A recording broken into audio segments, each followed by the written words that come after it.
અહીંયા તમને માહિતી આપેલી છે અને માહિતીના આધાર પર તમારે જે છે જવાબ શોધવાનો છે કે 8 લોકો છે, 4 છોકરા છે, 4 છોકરીઓ છે અને તમારે રાઉન્ડ ટેબલ પર બેસાડવાના છે. સૌથી પહેલા રાઉન્ડ ટેબલ કરીએ અને 8 લોકોને બેસાડવાના છે. એટલે આપણે આવી રીતે જે છે ગોઠવણી કરીએ. સૌથી પહેલા કીધું છે કે 4 છોકરા છે, 4 છોકરીઓ છે. બંને જે છે બધા એકબીજાની સામે બેઠેલા છે અને કોઈ છોકરા છોકરીઓ બાજુમાં નથી બેઠા. જે છે ડી અને જી વચ્ચે છે અને આઈની સામે છે. ઈ જે છે કે અને આઈ વચ્ચે છે, ડીની સામે છે.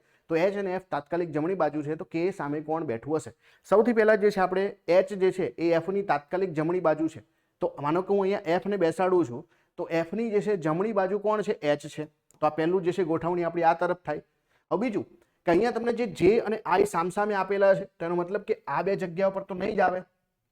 બીજું કે અહીંયા તમને જે એફ જે છે એ કોણ છે? તો એફ જે છોકરી છે. તો એફ છોકરી હોય તો એની બાજુમાં જે છે છોકરો જ બેસવો જોઈએ. તો બીજું શું લખ્યું છે કે જે કે અને આઈ વચ્ચે, બરાબર, ઈ જે છે કે અને આઈ વચ્ચે છે, જ્યાં જે છે ડી અને જી વચ્ચે છે. તો કોઈ પણ એક જગ્યાથી આપણે સ્ટાર્ટ કરી શકીએ.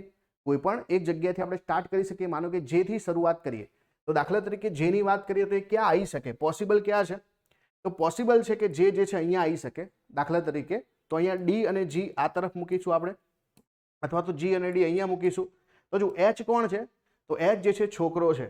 તો એની સામે જે છે ડી અને જી છે અને જી જે છે ડી અને જી બંને આવી શકે, પોસિબલ છે. ચલો પછી જે છે શું છે? અને જેની સામે આઈ છે. હવે જે છે એની સામે આઈ હોય તો આઈ કોણ છે? આઈ છોકરો છે અને એફ કોણ છે? છોકરી છે. ચલો આ પણ પોસિબલ થઈ ગયું. પછી કીધું છે કે અને આઈ વચ્ચે જે છે ઈ બેઠું છે.